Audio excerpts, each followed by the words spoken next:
Fíjense lo que el Evangelio de hoy nos ha proclamado. Un ciego que fue capaz de pasar de lo superficial a lo esencial. Mejor.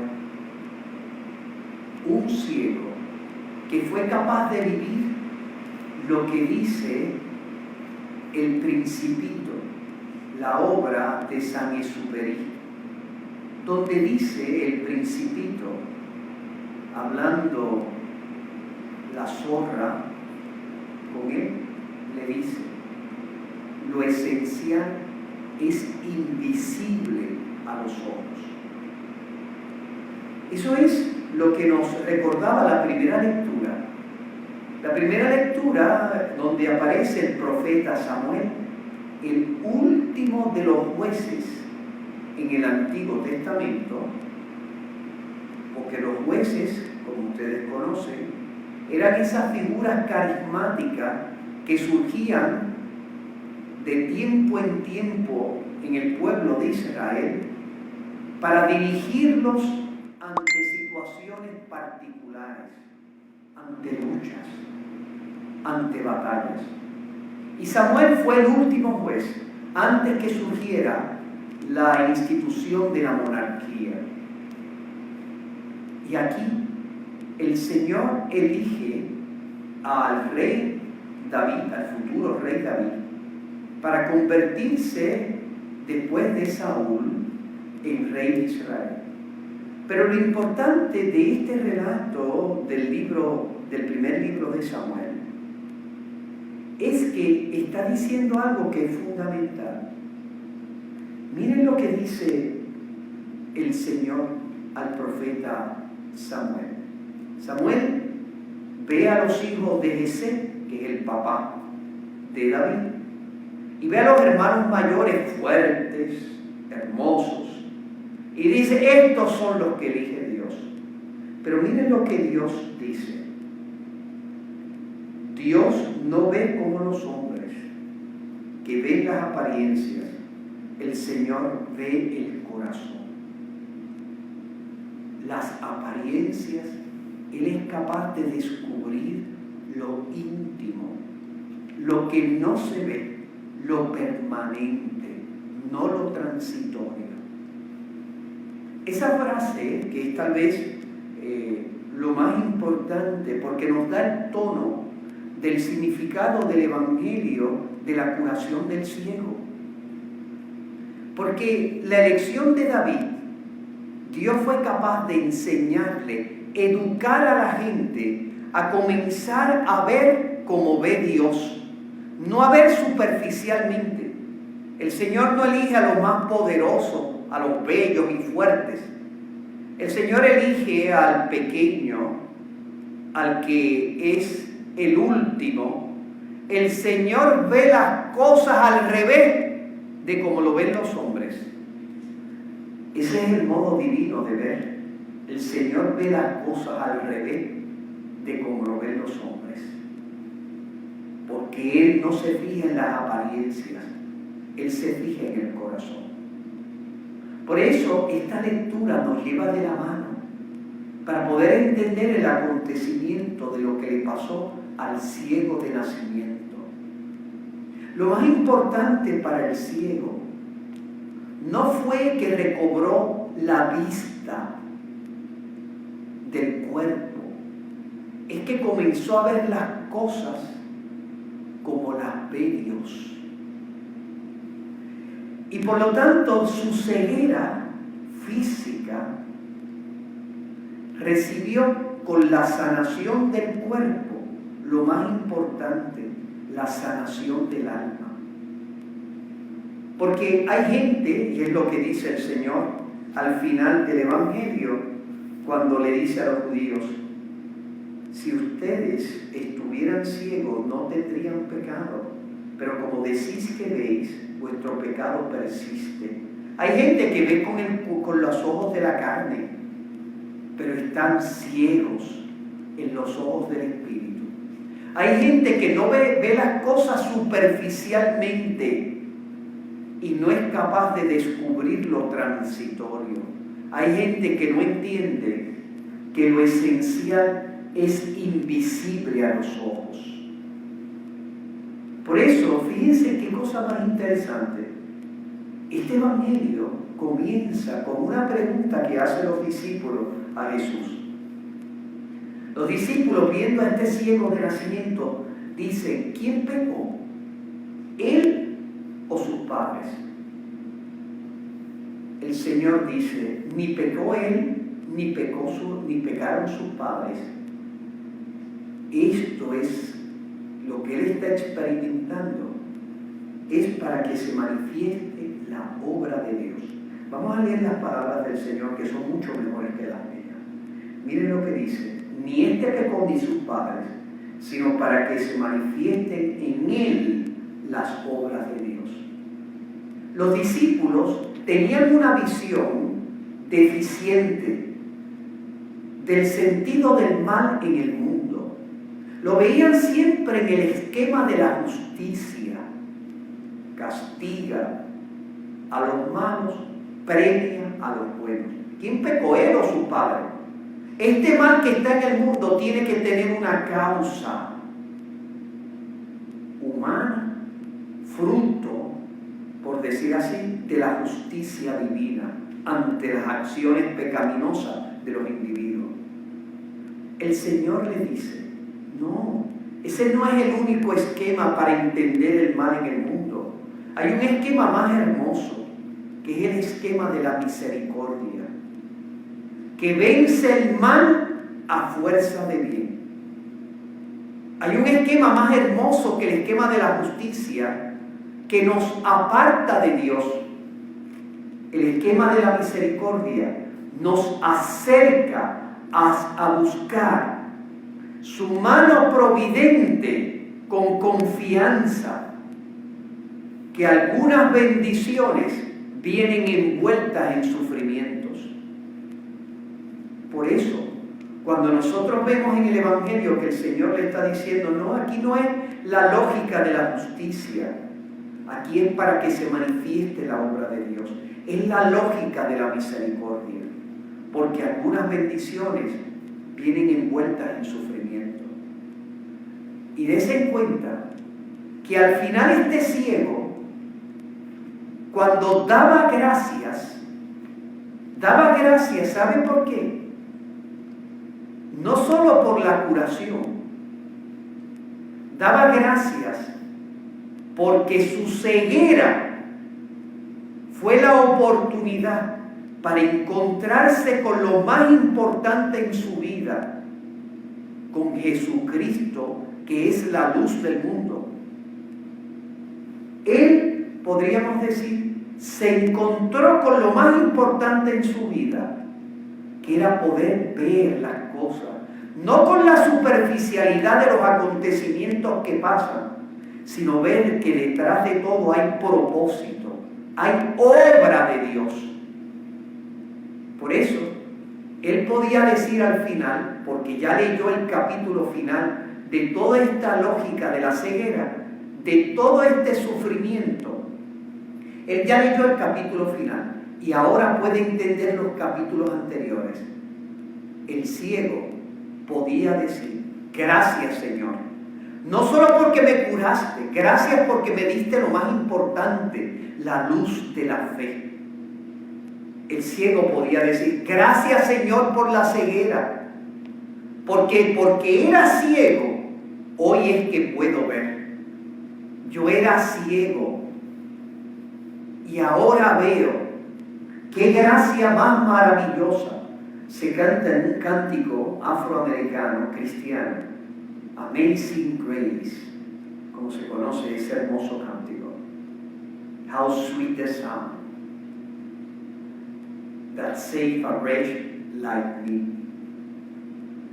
Por eso, querido hermano, cuando tú lees este texto del Evangelio, el Señor en este cuarto domingo de la alegría, porque los ornamentos son morados, como ustedes lo ven, rosados, precisamente para poder interpelarnos con este color rosado, que de alguna manera deja ver la luz, Deja ver que esto no es la dureza del color morado, sino es la alegría de un color más tenue, porque nos hace descubrir la luz que ya se empieza a vislumbrar del triunfo de Cristo sobre el sufrimiento y la muerte a través de su resurrección, del sufrimiento y la muerte, que son la consecuencia del alejamiento del hombre de Dios por el pecado.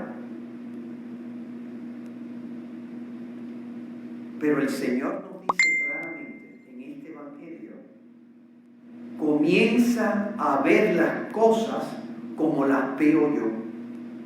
Y entonces tú le darás gracias incluso por los acontecimientos malos que a nivel personal o colectivo estás experimentando, porque Dios va a sacar luz de estas tinieblas, va a sacar bendiciones de esto que parece maldiciones, va a sacar bienes de estos males, va a sacar vida de la muerte, victoria de la derrota, alegría de las lágrimas. Por eso, no tengas miedo, es lo que nos está diciendo el Señor. Él está guiando tu mano providente. No pienses, wow, Dios está haciendo justicia de la humanidad. Ese no es el esquema más adecuado de entender estos acontecimientos. Que aunque uno podría ver un epicentro en voluntad humana reciente, por conductas culinarias por parte de algunos seres humanos, que tienen estas repercusiones sobre todos nosotros, que somos inocentes de alguna manera de ese epicentro histórico reciente. Pero en el fondo, tú y yo, que sabemos que el origen, el epicentro histórico de todos estos males, de todas estas tinieblas, es el alejamiento al inicio de la historia humana por parte del hombre con respecto a Dios. Pero el Señor quiere que eso que el hombre ha cosechado, tinieblas, muerte, pecado, el Señor quiere, no lo veas en la lógica de la justicia, comienza a ver todo esto en la lógica de la misericordia. Comienza a tener una mirada no superficial, comienza a tener una mirada de luz en Jesucristo, luz del mundo. Y entonces ya no verás las cosas desde el pecado, sino desde la gracia. Ya no verás las cosas desde la justicia, sino desde la misericordia. Ya no verás las cosas desde la enfermedad, sino desde la salud. Y ya no entenderás que esta cuarentena que estamos haciendo para contribuir a ganar esta guerra contra este enemigo invisible, el COVID-19, ya no lo verás como alejamiento de mi vida ordinaria, sino como sacrificio amoroso y solidario con mis hermanos para juntos vencer en esta batalla. Comienza a ver las cosas no superficialmente, aprende de Dios. Vuelvo a leer las palabras que el Señor le dijo al profeta Samuel. El Señor le dice lo siguiente: porque Dios no ve como los hombres que ven las apariencias, el Señor ve el corazón. Por eso, ¿cómo es ver con el corazón? ¿Cómo es comenzar a ver las cosas no superficialmente? Simple, querido hermano. Este COVID-19 y esta cuarentena, esta ansiedad colectiva que sentimos ante un virus que está teniendo consecuencias devastadoras en distintas partes del mundo, esa es la visión superficial. Esa es incluso, podríamos decir, la visión del ciego cuando le pedían: ¿cómo quedaste sano? Y hacía la descripción. Él hizo barro, me lo untó, me dijo que fuese a la fuente de Siloé, Todo eso es lo superficial. Aquí la clave te la va a dar la oración. Estos son momentos de oración. Estos son momentos en los cuales la providencia de Dios te da la oportunidad de tratar a tu familia inmediata con sentido de solidaridad noble. Estos son los momentos para tú cultivar otros aspectos de tu personalidad humana. Estás viviendo el descanso dominical en estas 2 semanas, que no es simplemente tirarte en el sofá a ver que las cosas pasen vegetando como un potato couch. No es eso. No es convertirte en una papa que se va y se queda en una silla, ¿verdad? En un sofá. No. Estas son oportunidades para también cultivar tu relación con Dios. Oración, diálogo con Él, escuchar su palabra, leer la Sagrada Escritura y comenzar a vivir en tu oración el sentido de solidaridad. Es decir, orar pensando como pueblo y no pensando como individuo. Es el momento de orar por tus autoridades públicas, que es de matriz bíblica, con este sentido de solidaridad para aquellos que tienen la dolorosa responsabilidad, aunque noble y hermosa, de sacar adelante el país en medio de esta batalla. De orar por tu familia, de orar por nuestra islita, para que seamos librados del azote de esta enfermedad. De orar por mi querida Italia, que está sufriendo las consecuencias devastadoras. Me da dolor ver el sufrimiento de mis hermanos italianos, que para mí es como mi segunda patria. Y de orar por España, que para nosotros no es segunda patria, es la madre patria. Y orar por ellos, porque están cerca de nuestro corazón. Son parte constitutiva de nuestra identidad puertorriqueña. Nuestros ascendientes vinieron de allá, tan cercanos como nuestros abuelos y bisabuelos. Y tenemos la obligación de hijos de nuestra madre patria de orar por ellos. ¿Y por qué no por New York? Que la mitad de los casos en los Estados Unidos procede de ese estado que se ha disparado de una manera alarmante y dramática. Nueva York, donde muchos de nosotros nos criamos cuando pequeños, donde están parte de nuestra familia, donde es para nosotros el municipio número 79, New York, porque el 80 es Orlando, 79 New York. O sea, es parte de nuestra vida como puertorriqueños, orar por ellos. Por lo tanto, cuando tú haces eso, esta cuarentena no será para ti una carga. ¡Wow! Se convertirá en una oportunidad para comenzar a ver como ve Dios, que no ve la apariencia. Él se fija en el corazón. Él se fija en lo permanente. La Virgen María tenía ese modo de visión, de ver las cosas como las ve Dios. La Escritura Santa nos dice que cuando ella visitó a su prima Santa Isabel, Isabel le dijo: bienaventurada tú que has creído, porque lo que te ha dicho el Señor se cumplirá. María era alegre, era bienaventurada, era feliz. ¿Por qué? Porque creyó. Es decir, porque comenzó a ver las cosas como las ve Dios. Cuando allí, como nos dice la Escritura Santa, cuando allí, como nos dice la Escritura Santa, María vio el ángel se le había aparecido y le había dicho a ella, a la Virgen María, de manera única, que iba a concebir un varón conservando su virginidad. Utilizando las palabras del apóstol Pablo, para el judío eso es necedad, escándalo, y para el griego es necedad. Pero para el creyente, dice el apóstol, es sabiduría de Dios y fuerza de Dios. María creyó, vio las cosas más allá de la lógica, de las causas y efectos, como nos dice el texto sagrado, y comenzó a lanzarse en la aventura de la fe. He aquí la esclava del Señor, hágase en mí según tu palabra. De esa manera, la Virgen María nos enseña a nosotros a dar ese paso de fe, comenzar a ver como ve Dios. Que la Virgen María nos acompañe en este peregrinaje de fe durante esta epidemia y nos ayude a entregar nuestro corazón a Dios. Así sea.